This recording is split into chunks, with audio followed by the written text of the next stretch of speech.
Les 5 erreurs financières que beaucoup d'hommes commettent et comment les éviter. On va parler des erreurs que beaucoup de personnes font quand il s'agit de l'argent qu'ils gagnent. Et puis, comment éviter ces erreurs. Dans le monde d'aujourd'hui, il est essentiel de bien gérer ses finances personnelles pour assurer un avenir stable et prospère. Cependant, bon nombre d'hommes commettent encore des erreurs financières qui peuvent avoir de graves conséquences sur leur situation économique. Découvrez dans cet article les 5 erreurs les plus courantes et comment les éviter pour mieux gérer votre argent. Donc ici, on va vous parler. Je ne suis pas un spécialiste en la matière pour vous donner des conseils, mais c'est pour moi un prétexte pour qu'on puisse partager les expériences de vie en matière de la gestion financière. Ce qui fait la différence entre les humains, c'est la capacité de pouvoir gérer le peu que tu as. Je prends un exemple. Il y a des gens qui ne sont pas riches, qui ne gagnent pas de grands salaires, mais je vous jure qu'il y a des gens qui gagnent 2, 3, 4 fois plus que ces personnes-là, mais qui envient ceux qui gagnent moins. Il n'y a pas une meilleure leçon qu'on peut donner en matière d'éducation financière que de dire il ne faut jamais vivre au-dessus de tes moyens. Ça là, tout français qu'on va parler là, la base là, il ne faut jamais vivre au-dessus de tes moyens. Sinon ta vie là, ça va devenir comme une marche de caméléon. Ça, on n'a même pas besoin d'aller faire Sciences Po, on n'a pas besoin d'être un grand politicien. Tu vis au-dessus de tes moyens comme mon oncle Louga François. Mon frère, tu vas finir aussi, même ton tombeau là, on ne va pas arranger. Et la vie là, la vie ne fait pas de cadeaux. Parce que il y a des principes qu'il ne faut pas violer. Si tu vis mal, tu finis mal. Il y a des gens qui n'ont même pas 100 000 francs CFA.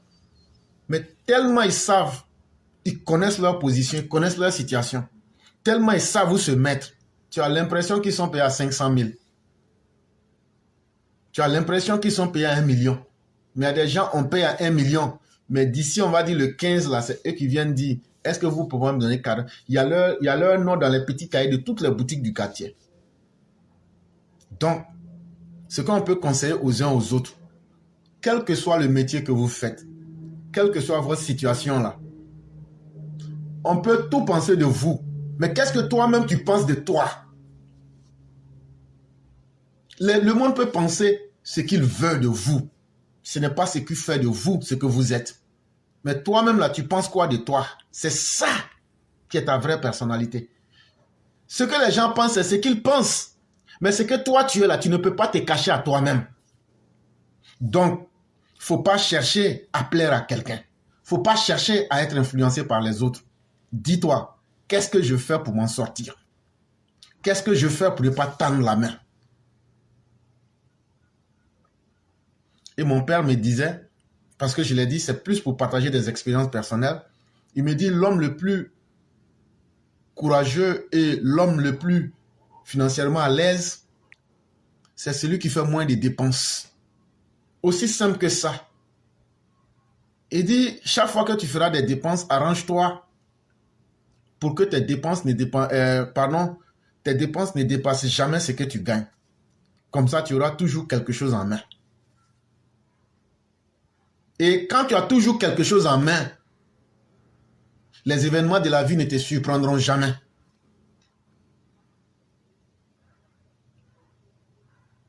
Et je me souviens encore de cette pauvre femme qui est ma mère, qui n'est pas allée à l'école et qui me disait, mon fils, ne prends jamais de crédit. Elle a parlé en fonction de ses limites, comme le dit le père Koulibaly. À leur temps, ça pouvait marcher. Mais lorsqu'on se confronte à la vie, en fait, ce qui était une vérité pour hier n'est peut-être pas forcément une vérité absolue pour nous aujourd'hui, mais ça veut dire simplement, quand tu prends une dette, il faut la payer. C'est ce que ça voulait dire simplement. En tout cas, quand je me confronte aux réalités du monde aujourd'hui, si tu veux réussir, tu ne peux pas dire que tu ne prends pas crédit. Si tu n'es pas un politicien africain qui peut voler de l'argent, tu vas prendre crédit pour construire ta maison. Mais quand tu prends crédit, là, il faut rembourser. Et donc, même les conseils que nos parents nous ont donnés là, ce n'est pas mauvais, mais il faut les confronter à la réalité pour les adapter. Et donc, la première erreur que beaucoup de personnes font, quel que soit le travail que tu fais, que tu sois menuisier, que tu sois ouvrier, que tu sois fonctionnaire, que tu sois même indépendant, la première erreur que beaucoup d'entre nous ont commis, c'est que chaque mois, là, on a des dépenses. On va appeler ça le budget mensuel. Quel que soit ce que tu es là, chaque mois, on a des dépenses. Si tu n'as pas payé loyer, tu vas payer facture. Si tu n'as pas payé facture, tu vas payer nourriture, sac de riz et autres. Il y a des dépenses là qu'on ne peut pas éviter. Il y a des dépenses qu'on ne peut pas éviter. Tu ne peux pas dire comme, bon, j'ai envie d'économiser là. Bon, je ne vais pas payer loyer. Tu vas vivre comme les gars là. Maintenant, je ne vais pas payer nourriture. Là, comme ça, je vais économiser argent de nourriture. Bon, maintenant là, je vais couper courant avec l'eau là. Maintenant, je vais vivre avec le soleil. Et puis maintenant, ça là, c'est un gars comme sauvage. Ou bien, comme bon, j'ai des plans en tête là. Je vais pas... Hey, faut sortir une fois au moins pour t'amuser. Va dans un bon restaurant avec ta femme. Et puis, manger quelque chose. Toi, tu n'aimes pas la vie ou bien? Ce que tu n'as jamais mangé là. Ce que ton papa n'a jamais mangé là. Ce que ton grand-père n'a jamais mangé là. Ce que ton arrière-grand-père n'a jamais mangé là. Faut aller à la plage à Bassam. Ça me rappelle mon film d'hier même d'ailleurs. Faut aller à la plage à Bassam. Quand tu seras à Bassam, ce que tu n'as jamais mangé, et puis chaque fois ça vient dans ta tête là. Faut dire envoyer, on va manger. Même si c'est une fois par semaine, ou même par mois. C'est une bénédiction pour ton corps. C'est une bénédiction pour ton esprit. C'est une bénédiction pour ton âme. Le corps, là, on dit que le corps, c'est le temple de ton esprit, de ton âme. Mais que vaut une maison qu'on n'entretient pas? Que vaut une maison où il n'y a pas la joie? Quelques rares fois, il faut mettre la joie dans ton corps. Il faut surprendre ton corps. Toi-même, tu dis, ouais, ça là, vraiment, j'ai frappé fort. Et souvent, même, là, il faut aller à Bassam. Comme notre frère ici, qui était là-bas et qui nous donne son expérience, vous allez me permettre de jouer, c'est du comique. Nous sommes les gens qui vont dans les objets d'art sur la plage, voilà, les objets d'art, colliers, les trucs comme ça. On était là du coup, j'étais vers le niveau de Coral Beach. Et puis d'un coup, je vois un homme armé jusqu'aux dents avec une arme très lourde dans sa main comme pour les Français, 43 Bima, les Famas, la même chose comme ça. Il a tiré sur une femme blanche. Quelqu'un voulait escalader clôture, aider la femme blanche à escalader clôture. Le gars est venu la tirer encore parce qu'il est venu la tuer là-bas encore. Le gars qui l'a sauvé encore, il a tiré sur elle. Ça se met tout fou là, commencé à s'éparpiller. Nous tous on a commencé à gagner temps. Voilà, chacun est rentré chez lui. Donc quand chacun est rentré aussi chez lui, on attendait des coups de fil encore provenant des deux lieux. Les autres lieux là aussi, nos amis aussi qui venaient le collier là, ils sont venus dans le dock et nous disent aussi encore qu'ils ont tiré encore dans la foule. Hein, le gars il voit une fille avec un garçon en maillot de bain comme ça en train de faire love, il ambiance. Il voit un gars encore en train de sauter du côté de l'eau encore, il ambiance. Il te voit être à gauche là-bas, te coucher, il t'ambiance. C'est comme ça qu'on tue beaucoup d'hommes. Hein. Maintenant on a des clients même qu'on avait exposés dans les banlieues, sur les transats là. Ils ont même tué les gars devant nous comme ça. Ceux-là la vérité, Dieu n'a qu'à les punir. Hein. Ça c'est pas islam. On n'a pas vu de corps, mais vraiment. Il y a un grand frère là, c'est un dozo, en même temps c'est un corps à pied. Quand il est venu, il a déposé son chapeau, il a monté. Il a reporté son chapeau. Quand il est venu net, c'est-à-dire, dès qu'il a quitté le pont qui sépare le quartier franc de la ville, là, il est rentré en ville, là, oh non, il a disparu. Quand il est revenu net, c'est 100 questions, il a battu 3. Bon, nous sommes les gens qui vont dans les objets dans sur la plage. Et donc, même souvent, regarder des films comme ça aussi. Quand tu regardes des films comme ça, et ce que j'ai dit, ça peut paraître bête, mais il faut faire vivre aussi le côté enfant qui est en chacun de nous. Il faut rire souvent de la vie. Il faut bien manger. Parce que ce sont des choses là que personne ne voit, mais c'est ton corps qui sent ça. Donc souvent là, comme moi, regardez des films comme ça. Où le gars te dit que lui, il a vu, il a fui. Il était chez lui à la maison. Mais après, le même gars te dit qu'eux étaient là en train de regarder. Mais tout ça, là, il ne faut pas chercher à comprendre la logique. En fait, comme pour vous dire, même aller ne serait-ce qu'une fois dans un endroit qui peut te changer l'esprit. Ça peut être la plantation. Nos enfants sont à Abidjan, ils ne connaissent même pas ce que c'est que le champ. Prenez-les un jour, allez là-bas, vous allez tuer rats pour manger en brousse. Ces expériences-là, ça vous colle dans l'âme.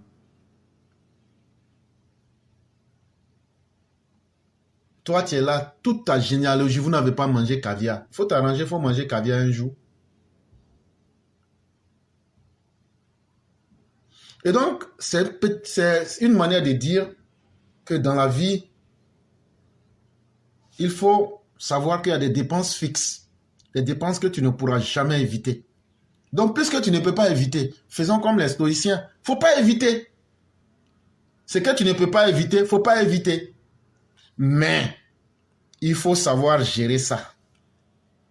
Toi, tu sais que ton salaire, c'est 200 000. Pourquoi tu vas prendre une maison de 150 000? Toi, tu sais que tu n'as pas de grands moyens. Tu t'en vas prendre 25 ampères, alors que 5 ampères peut régler ton problème. Donc, même les dépenses fixes, là, il faut savoir les canaliser. Parce que ces dépenses-là te collent jusqu'à la fin de ta vie. Et une fois que tu arrives à connaître l'ensemble des dépenses que tu arrives à faire, qu'on appelle le budget mensuel, là, il ne faut jamais négocier avec ça. C'est-à-dire, le minimum, là, il faut avoir au moins 6 mois de dépenses de budget mensuel en avance. Parce qu'il peut y avoir des cas de maladie, il peut y avoir des cas d'imprévus. Normalement, si tu peux, 3 mois, 2 mois, 1 mois, jusqu'à 6 mois, si tu as ça au moins, c'est déjà une bonne garantie. Ça veut dire, quels que soient les aléas de la vie, tu peux faire au moins 1-2 mois sans travailler. Ce n'est pas ton souhait, mais ça peut arriver. Et ça, tes dépenses mensuelles fixes, là, c'est déjà une garantie. Et donc, il ne faut jamais oublier d'établir un budget mensuel. C'est très important. La deuxième erreur que beaucoup de personnes font, c'est négliger son épargne d'urgence. Ça veut dire quoi? On vous a parlé des dépenses mensuelles fixes. C'est des dépenses que tu ne peux pas éviter. Pour dire non, comme dans le dictionnaire on dit, vivre un toit sur la tête, ça veut dire être dans une maison. Ça ne veut pas dire qu'il faut mettre paille en haut de toi et puis maintenant à côté là, il n'y a rien. Il faut qu'il y ait mieux aussi à côté. Sinon, si tu es à New York, en plein hiver, là, le froid, même si tu as un toit sur ta tête, mais qu'il n'y a pas mur là, tu vas geler.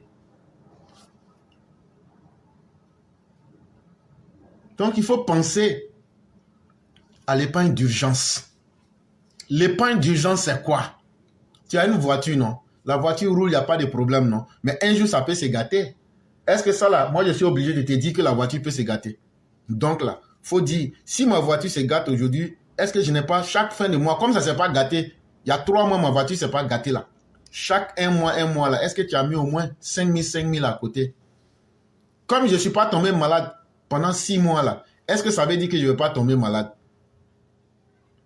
Ce sont des exemples que je prends. Donc, il faut économiser l'équivalent de 3 à 6 mois de ton salaire pour les dépenses d'urgence ou bien en tant que fonds d'épargne. Ça veut dire, chaque année, là, tu peux décider, mon salaire, là, je prends 3 mois, je mets ça comme épargne d'urgence. Si Dieu fait que je n'ai eu aucun de ces problèmes-là, frère, il faut prendre ça, tu mets ça dans un compte, tu bloques ça. Si tu veux, là, il faut faire même 2 mois chaque année. Ou même tu fais même 13e mois qu'on vous donne là. Il faut prendre 13e mois là, seulement. Dans toute l'année là, tu prends ton 13e mois là, des salaires là, tu prends ça. Et puis tu mets ça quelque part. Si on te paye 300 000, que tu fais ça sur 10 ans, ça te fait 3 millions. Si tu fais ça 2 mois, ça te fait 6 millions. Si tu fais ça 3 mois, ça te fait 9 millions. Et ça peut garantir ton existence en cas de difficultés extrêmes ou de quelque chose qui était imprévu, comme des accidents, comme des réparations de voitures, ou même comme des réparations de la maison, etc., etc. Il ne faut pas attendre qu'un problème te touche avant de vouloir chercher la solution ou même d'aller t'endetter chez les margouillas. C'est là ils ne vont pas te louper. Les gens se plaignent, margouilla, margouilla. Mais c'est parce que vous-même, vous ouvrez la brèche dans votre existence. D'autres vont me demander, mais comment faire une épargne d'urgence? Mais ton salaire que tu gagnes là, il faut regarder tes dépenses mensuelles et puis la stabilité de ton emploi. Si c'est télé, tu fais. Ton boulot là, c'est télé. Ça veut dire vivre au jour le jour. Comme les Anglais, live from hand to mouth. Il ne faut pas chercher à prendre tout ton argent pour économiser, pour dire que non. Il faut regarder, tu gagnes combien, tu dépenses combien dans le mois. Et puis maintenant, est-ce que ton boulot là, c'est un boulot stable? C'est en fonction de ça là, tu peux faire. Il faut ouvrir un petit compte même à la Coupec. Et puis souvent là, il y a des petits jetons qui se retrouvent dans ta poche comme ça, tu ne comprends rien là. Il faut aller mettre ça là-bas. Comme les petites banques de quartier comme Coupec que chaque agent gérait en Suisse là. Tu mets dedans là-bas. Souvent là, il faut avoir un petit coin là où tu oublies l'argent. Quand tu oublies là, ça veut dire tous les petits jetons qui se promènent dans ta poche et puis tu ne sais pas, il faut jeter ça là-bas. Dans cette petite épargne là. Tu vas voir que ça va devenir quelque chose. La troisième erreur que beaucoup de personnes font, c'est qu'ils n'ont pas de plan pour leur propre avenir. Ils ne planifient pas pour l'avenir. De toute façon, ils ont tous les mots pour vous convaincre. On n'a jamais vu quelqu'un venir avec une maison. On n'a jamais aussi vu quelqu'un être enterré avec sa maison.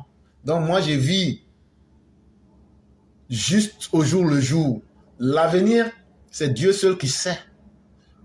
Et ils vont devenir des philosophes. Ils vont te démontrer que, en réalité, là, la seule réalité du temps qui existe, c'est le présent. Parce que l'avenir, c'est quelque chose qu'on ne maîtrise pas et qui n'est pas encore là. Et est-ce qu'on peut croire à quelque chose qui n'est pas là? Toi, tu réponds non. Ils te disent le passé, c'est quelque chose que tu as déjà vécu. Mais ce que tu n'as plus en main et qui est derrière toi, est-ce que tu peux encore le rattraper? Tu dis non. Il dit bon, c'est ton présent qui est ta vie. Donc, vis comme s'il n'y a pas de demain. Live like there's no tomorrow. That's very good. C'est très bien. Mais de la manière que tu es en train de vivre comme il n'y a pas de demain là, c'est comme ça aussi, la vie aussi va t'écraser avec les événements. Donc, beaucoup d'hommes font l'erreur de négliger, de planifier leur avenir financier.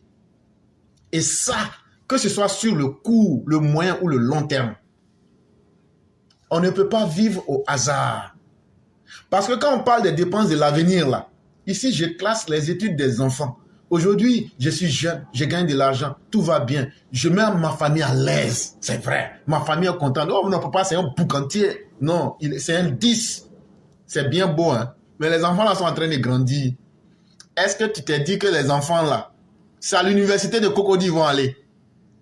Alexandre Aoussou, Maman Nefertiti, c'est à l'université de Cocody ils vont aller.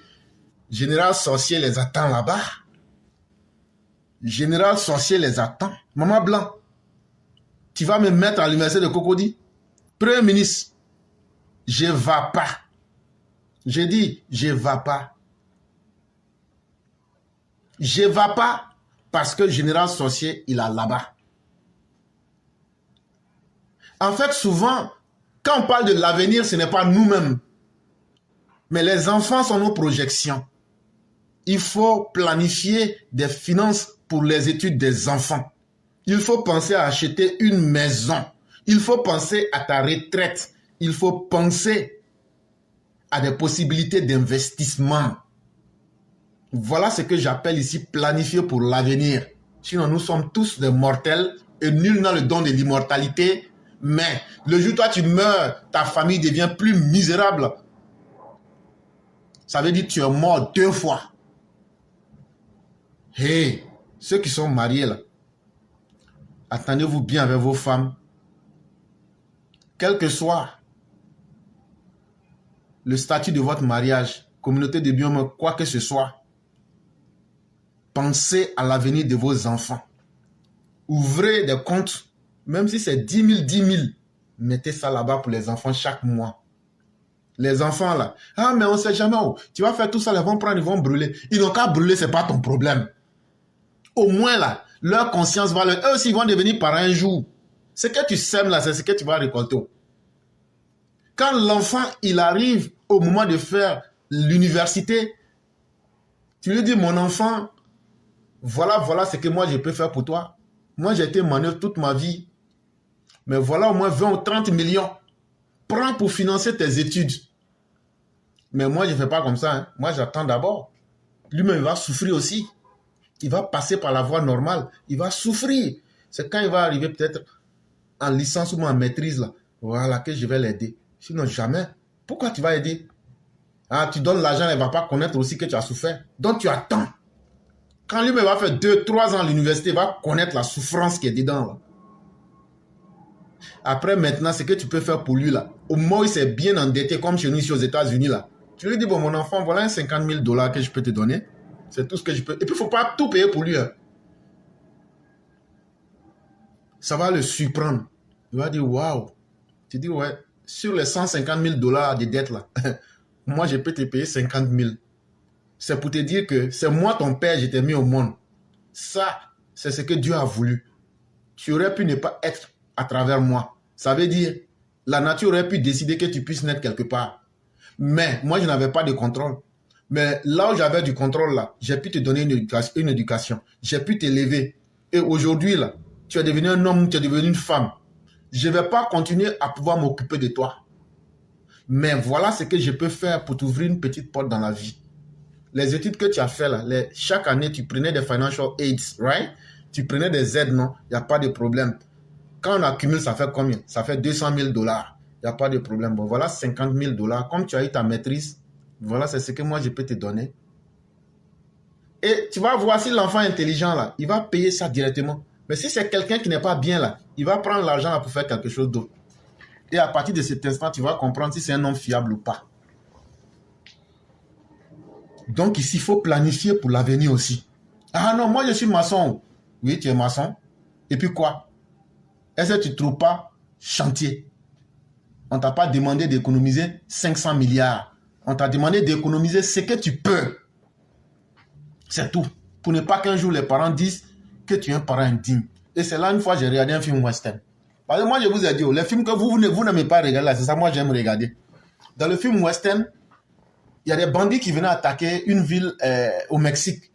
Et chaque fois ils venaient, ils attaquent la ville. Chaque fois ils viennent, ils attaquent la ville. Ils font ce qu'ils veulent. Tout. Et c'était devenu tellement inscrit dans le quotidien que pour finir même, les habitants même s'attendaient à chaque mois même là, quand on vient les attaquer. Et puis maintenant, ils disent prenez ce que vous voulez pour pas partir. Mais ils sont restés dans ça jusqu'à un jour maintenant. C'est là que Django est venu maintenant de passage dans la ville. Il était de passage dans la ville. Et il allait dans un tabernacle. C'est comme ça qu'on appelle les buvettes là. Il allait là-bas. Maintenant, il était assis. Quand il était assis là, ce jour-là, ça coïncidait avec la venue des bandits dans la ville. Les bandits ont fait cassa dans la ville.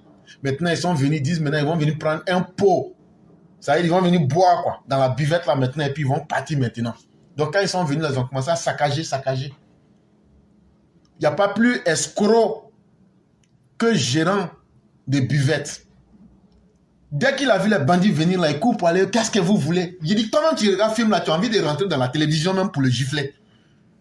Comme je n'ai pas payé droit pour tourner le film là aussi, j'étais là, je regardais. Il dit, qu'est-ce que vous voulez? Et puis avec un sourire hypocrite, comme si c'est lui qui est le plus gentil du village, quoi. Django était assis, lui buvait son truc, quoi. Django était là, il n'a rien dit. Hein. Un coup comme ça, là, il y a un bandit qui est passé comme ça, là, et puis il est venu, il a chuté la table de Django. Il a versé boisson de Django, là. Django n'a rien dit. Django s'est tourné comme s'il n'a pas vu. Il dit, pourquoi Django, lui, l'a versé? Ça, c'est moi-même, j'imagine des trucs comme ça. Hein. Sinon, le film, là, ça ne s'est pas passé comme ça. Mais tu ne peux pas regarder un film sans mettre pour toi dessus. Donc, maintenant, il dit à Django, pourquoi j'ai fait verser ton alcool là? Et puis, tu ne m'as pas regardé. Tu ne sais pas que moi, je suis un abolon? Django n'a rien dit. C'est là, maintenant, il est venu, maintenant, il a giflé Django. Vrai, là, tout ça, là, c'est faux. C'est moi-même, voilà. Il a giflé Django. Django, maintenant, l'a regardé. Django a remué la tête. Il dit, pourquoi Django a remué la tête? Donc maintenant, là, il sort son pistolet. Quand il voulait sortir son pistolet, là, tu attends, piou, piou. Le bandit est tombé. En même temps, le chef des bandits qui s'appelait El Supremo, ça veut dire le suprême, lui, il est venu en même temps. J'ai dit, ça a commencé. Vous savez ce qui a commencé? Bafou. J'ai dit, dans toute ville, là, ils ont mis la ville sans dessous-dessous. Quand ils ont fini, là, c'était devenu chaud un moment. Django a fui pour rentrer dans une maison pour se cacher, pour pouvoir tirer sur les bandits. Donc les bandits, là, ils ont couru derrière Django. Ils demandent maintenant, donnez ça, muchacho, donnez ça, muchacho. Ça veut dire où le gars se trouve, où le gars se trouve. Et puis il y a un petit escroc là. Adja, en la casita, adja, seigneur. Et dans la petite maison là, c'est là-bas il allait se cacher. Donc les bandits ont entouré la petite maison. Mais il y avait un autre petit. Lui, il est là. Lui, il était dans la maison là-bas. Lui, il dit à Django. Il regarde Django et puis il sourit. Django lui dit, cache-toi. Il dit, lui, il ne se cache pas. Django lui dit, mais pourquoi? Il dit, parce que nos pères sont des lâches. Ce que je vous dis, ça peut paraître de l'amusement, mais cette partie-là est vraie. Nos pères sont des lâches. Et ce côté-là, moi, ça sonnait en moi. Je me suis dit, en tant que parent, c'est simplement un film que nous regardions, mais les enfants ont leur avis sur les parents. Faisons tout pour que nous ne soyons pas des parents lâches. Et pour ne pas être un parent lâche là, ce que tu peux faire là, il faut faire. Ce que tu ne peux pas faire là, il ne faut pas faire. Mais Dieu voit, les enfants même voient. Même si c'est 100 francs que tu as économisé pour ton enfant, que tu peux lui donner le jour où il a besoin de 100 francs là, ou même il a besoin de 1000 francs là, c'est ce que tu peux. L'enfant saura que tu as fait quelque chose. Donc, pour planifier l'avenir là, il faut définir tes objectifs financiers à court, moyen et long terme. Il faut ouvrir des épargnes et il faut faire des investissements adaptés à ta réalité, à ta compréhension. Toi, tu ne comprends rien dans le stock, dans les investissements en stock. Tu t'en vas à Wall Street, tu prends la valise d'argent pour dire comme j'ai l'argent là, je suis venu investir. Le lendemain, on va te dire tu n'as plus rien. Frère, il faut mettre ton argent dans des investissements simples que tu comprends et que tu peux maîtriser. Il y a le compte d'épargne. Ici aux États-Unis, on a les CDs, qu'on appelle les certificats de dépôt. Si tu as un peu d'argent, tu déposes. Chaque fin de mois, tu peux avoir peut-être 1000 $, mais 500 $. Ça, tu n'as rien fait, tu n'as même pas travaillé là. Tu peux avoir au moins 500 000 par mois. Si tu fais ça sur 20 ans, ça a gâté quoi dans ta vie? Il faut aussi chaque fois s'éduquer financièrement. Il faut se renseigner sur les stratégies d'investissement qui sont bien sûr adaptées à votre situation.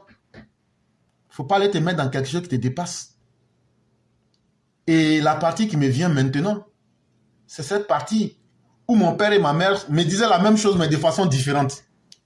Mon fils, n'accepte jamais que tu aies la main vide. Aie toujours quelque chose en main et donc dépense peu pour toujours avoir quelque chose en main. Et la bonne vieille dame qui disait, ne prends jamais de crédit, mais comme je l'ai dit, ce qui voulait dire, paye toujours tes dettes. Mais quelqu'un là, quand toi tu prends crédit, vrai, nous aussi on aime prendre crédit, les gens de l'Ouest là. Mais ça, la personne n'a entendu ici. Maman Ouragan, tu es convoqué ici. Les Dida aussi, elle est bêtée, tout ça. Ah, nous, on est convoqué ici. Marie Koudou, il faut venir. Moi-même, je suis dedans aussi.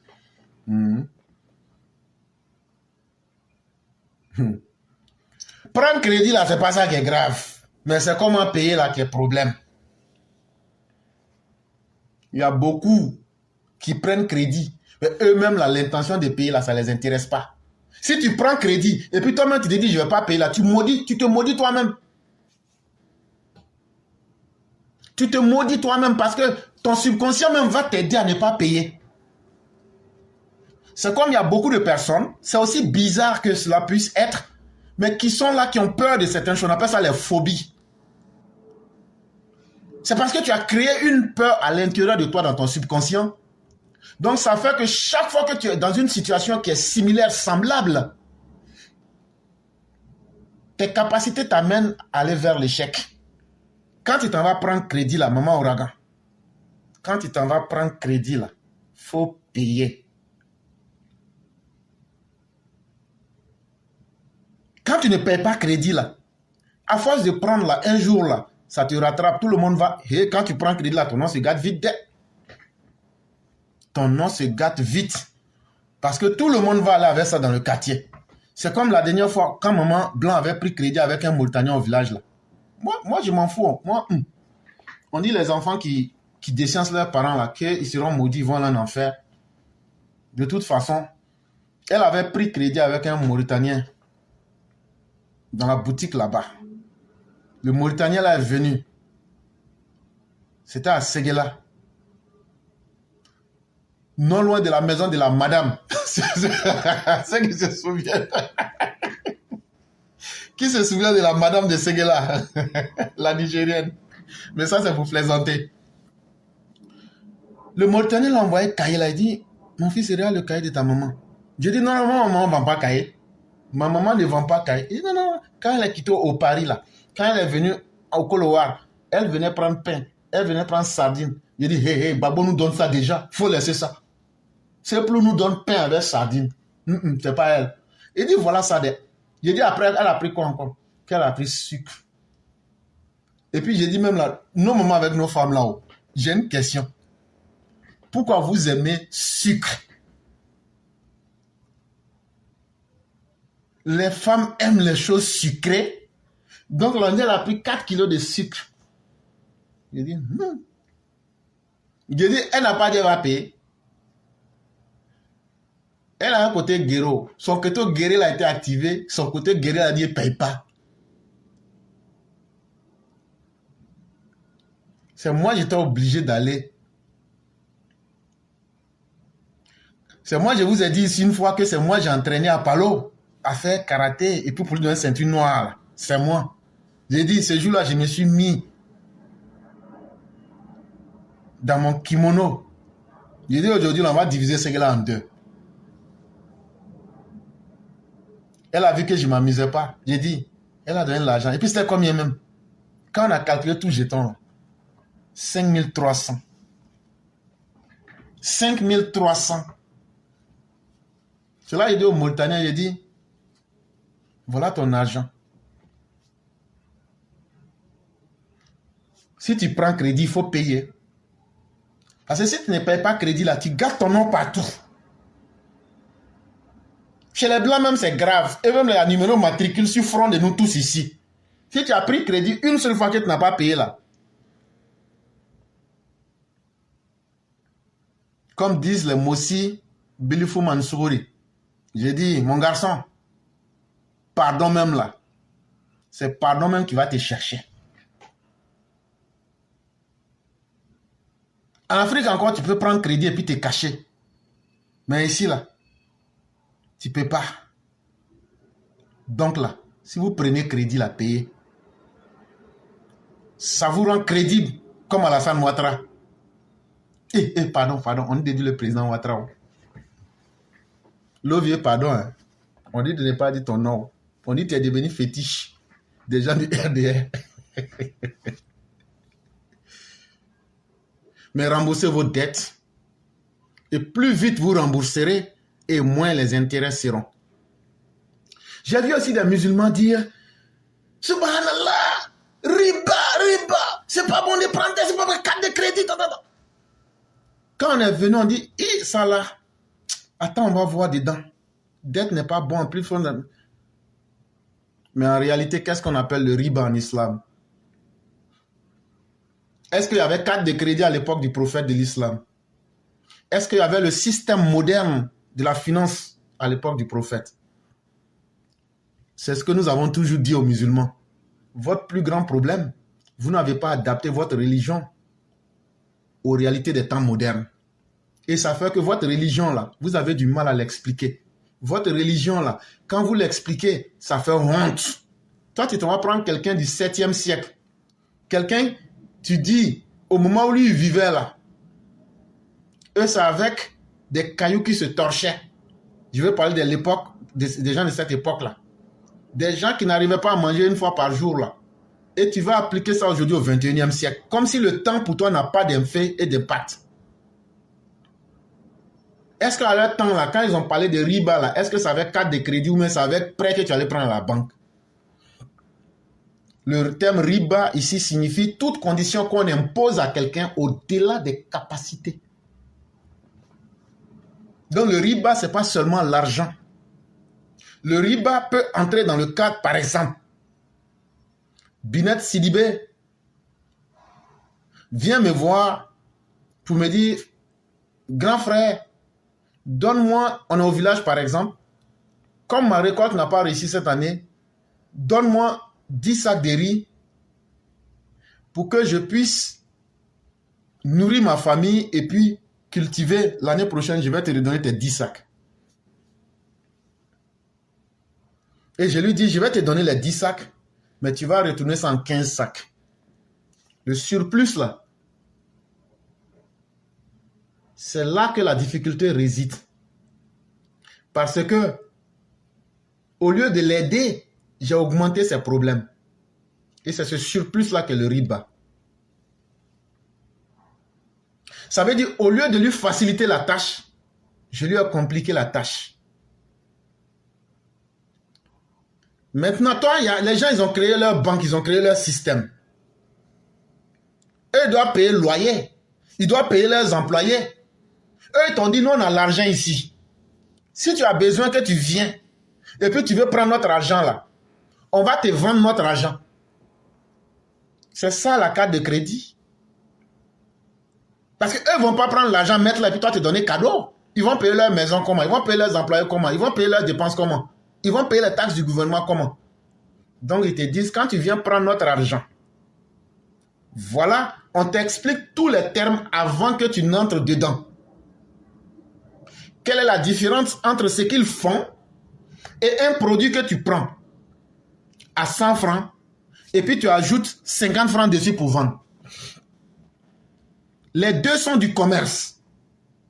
Parce que avant de t'engager, tu connais les termes du contrat. Alors que dans le cas du riba, on t'impose le terme du contrat. Alors qu'avant d'aller prendre une dette à la banque, tu es bien informé de toutes les conditions. Et en général, en tout cas aux États-Unis, quand tu as une carte de crédit, que tu sais l'utiliser et que tu payes tes dettes à temps, on ne te charge même pas 5 francs. Et moi qui vous parle, j'ai 5 ou 6 cartes de crédit, mais ce sont les cartes de crédit même qui me payent. Moi, dans mon cas. Parce que quand tu fais des dépenses que tu payes à temps, on te fait un retour sur investissement. Pour avoir dépensé, on te donne 1% de ton argent. Et quand tu payes à temps, on te donne encore 1% pour avoir payé à temps. Donc, ça fait que ce sont les cartes de crédit même qui te payent. C'est du commerce. Parce que les termes sont là, établis et connus. Bon, laissons tout ça. Ceux qui disent de ne pas aller s'endetter à la banque et autres, parce qu'eux sont des religieux. Depuis quand vous avez vu l'église ou bien la mosquée donner un prêt à quelqu'un? Ah non, j'ai besoin de construire ma maison. Comme vous avez dit, cher imam et cher ecclésiaste, de ne pas prendre crédit pour avoir des dettes, je suis venu vers vous. Donnez-moi 1 million pour finir ma maison. De vous à moi. Il y a quelle église ou quelle mosquée qui va donner ça à quelqu'un? Pour lui dire, je te donne ça au nom de Dieu. Et le jour que tu as fini là, tu ramènes l'argent sans intérêt.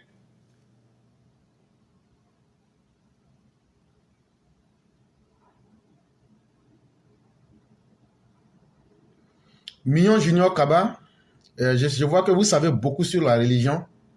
Mais si vous êtes courageux, venez expliquer le contraire de ce que j'ai dit.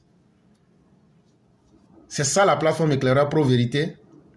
J'ai une bonne connaissance des religions. Et je sais de quoi je parle. Et je ne parle pas dans le vide. Mais la plateforme là, elle est tellement libre que ce que tu sais, que moi je ne sais pas et puis personne ne sait là. Faut venir, tu vas expliquer. Je ne m'engage pas dans des sujets que je ne connais pas. Est-ce que votre religion là, vous ne l'avez pas congelée dans le temps?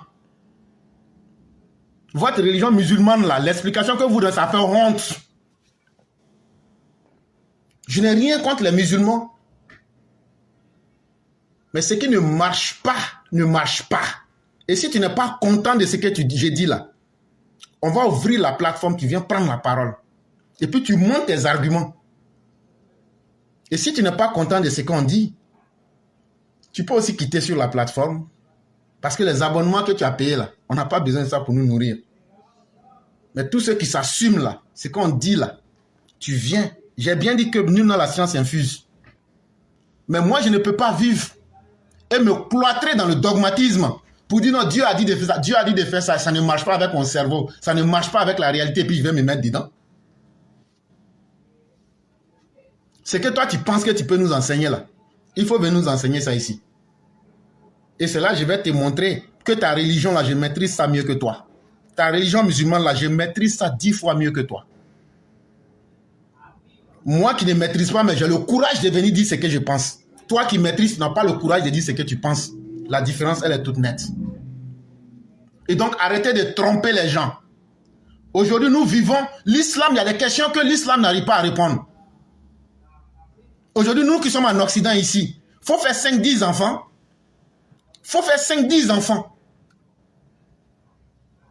Maintenant, là, comment équilibrer les naissances? Est-ce que ça ne pose pas problème? Maintenant, là, on va équilibrer les naissances comment?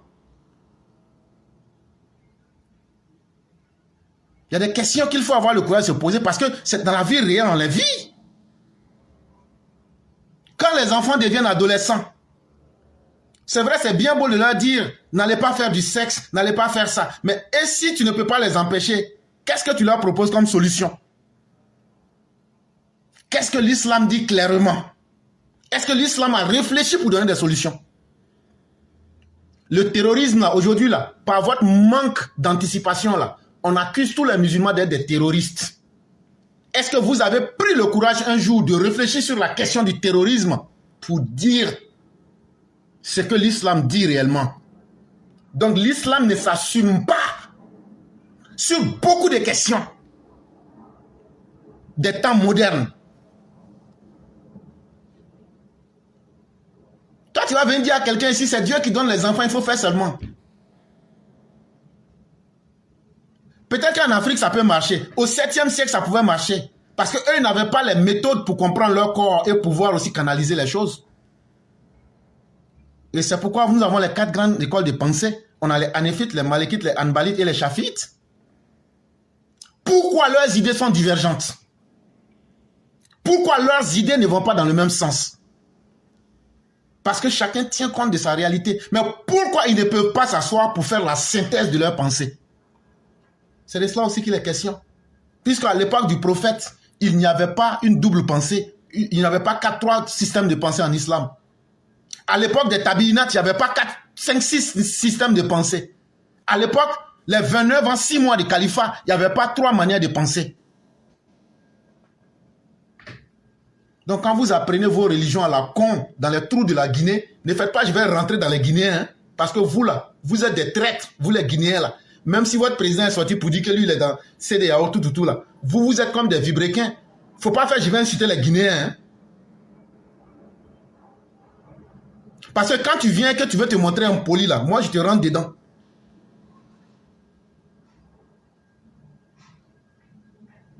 Donc là, le débat que tu veux là, il faut donner le jour, la date, on va le faire. Il faut venir nous définir ici le mot al-riba. Il faut venir nous définir ça ici. Il ne suffit pas de prendre les gros mots et de dire et de bien parler. Mais il n'y a pas une meilleure définition que de définir une réalité qui s'adapte ou bien qui donne des réponses aux réponses, qui donne des réponses à nos réalités du moment. Tu as beau vouloir dire des choses là, est-ce que ça rentre dans la réalité du moment? C'est de cela aussi qu'il est question. On ne peut pas prendre les solutions du 7e siècle pour les appliquer au 21e siècle. On ne peut pas prendre les solutions. Si votre prophète vivait aujourd'hui là, il allait se déplacer en voiture. Il n'allait pas se déplacer en dos d'âne. C'est vous qui dites aux gens, il ne faut pas mettre image dans la mosquée, alors que vous-même, vous avez les images de la Kaaba sur les tapis que vous priez. Vous avez des images partout.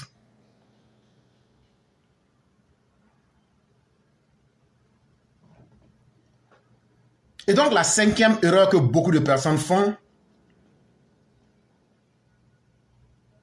c'est oublier d'épargner pour la retraite. Ok, oui, le temps, il passe vite. Chers parents, le temps passe vite. Moi-même, j'ai l'impression, c'est une impression, qu'une fois que tu as 20 ans là, c'est comme si les années là passent comme des minutes. C'est pourquoi nos jeunes enfants, nos jeunes frères, faites beaucoup attention au temps.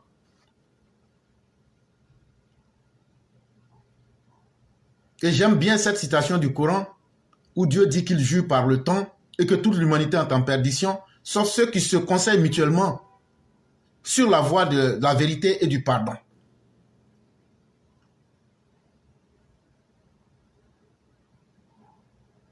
Mais comment Dieu qui a dit qu'il ne faut pas qu'on juge sur quelque chose d'autre, pourquoi lui juge sur le temps?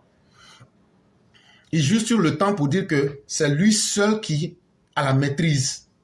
Et que c'est parce qu'il est en dehors de cette réalité-là qu'il la maîtrise. Mais que toute autre création subit l'effet du temps. Mais quand tu es jeune,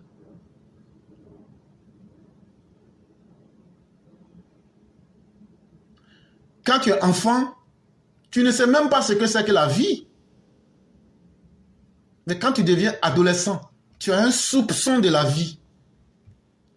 Mais une fois que tu atteins la trentaine, tu sens une certaine pression qui te dit, il y a du temps qui est quand même passé. Et quand tu sens la quarantaine, la cinquantaine, tu te dis, c'est plus sûr que j'ai encore la possibilité de vivre 40 ou 50 ans. Et quand tu auras 60 ans, 70 ans, tu te dis, je suis en train d'aller vers la fin. Et il y a quelque chose qui te dit, commence à t'apprêter.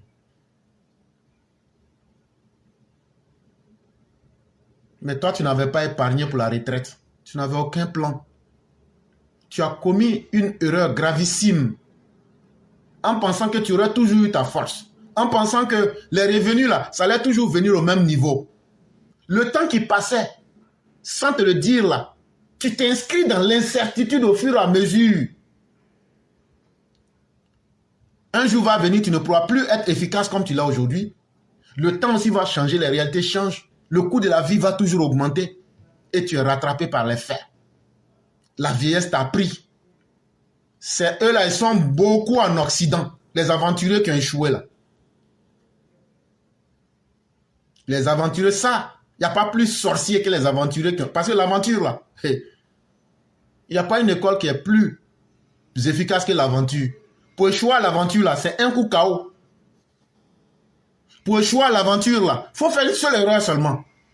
Et la meilleure manière d'échouer dans sa vie pour les aventuriers là, il faut continuer à envoyer l'argent à tes parents. Ah oui. Il y a Zoku, c'est un sorti par ses narines. Si je ne l'aide pas là, ma conscience me gronde. Comme c'est toi, Dieu a créé pour que toi tu aides tout le monde comme Jésus là. Jésus même là, il est parti. Ils l'ont cloué sur la croix à Golgotha. Mais on continue de pécher. Hein? On nous a dit qu'il est venu pour laver les péchés de l'humanité. Mais pourtant, on continue de pécher. Donc là aussi, il y a un petit problème. Hein?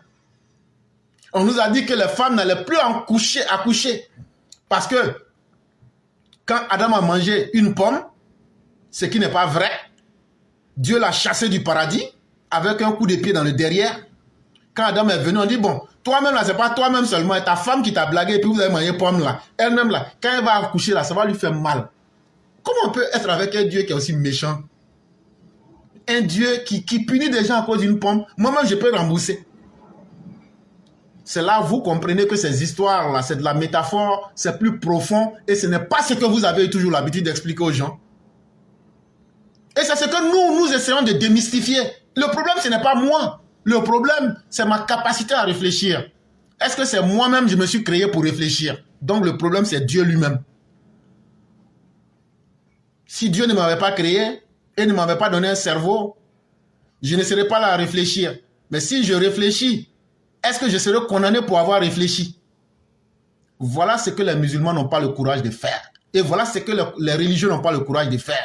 Et c'est pourquoi vous êtes dans le dogmatisme et dans le fanatisme religieux. Mais nous, on vous invite à quitter là-dedans. On ne vous demande pas d'abandonner vos religions, mais on vous demande de vous poser les questions de votre temps et de donner les solutions qui sont en harmonie avec votre religion. Et donc, si tu veux bien échouer, il y a un livre même que je vais écrire, Comment échouer à l'aventure. Et puis je vais vendre ça. Tous ceux qui sont là, je vous invite à payer le livre. Si tu veux échouer à l'aventure, il faut prendre crédit, que ce soit à Paris ou à New York. Et puis il ne faut pas payer. Je dis, ils vont broyer ta vie avec les taux d'intérêt. Ça, c'est un. Deuxièmement, il faut continuer à faire plaisir aux parents au pays. Tout le monde n'a qu'à dire c'est toi qui es bien. Ça, c'est la meilleure manière pour échouer. Voilà les deux. Je vous donne deux solutions. Parce qu'à la fin de ta vie, là, quand tu seras fatigué, là, l'Occident, là, tu vas comprendre que ce n'est pas un coin où tu peux vivre. Comme tu voulais faire plaisir à tout le village aussi, là, ils vont te dire, quand tu étais là-bas, tu n'as rien fait pour nous. Donc, frère, il faut nous laisser en paix.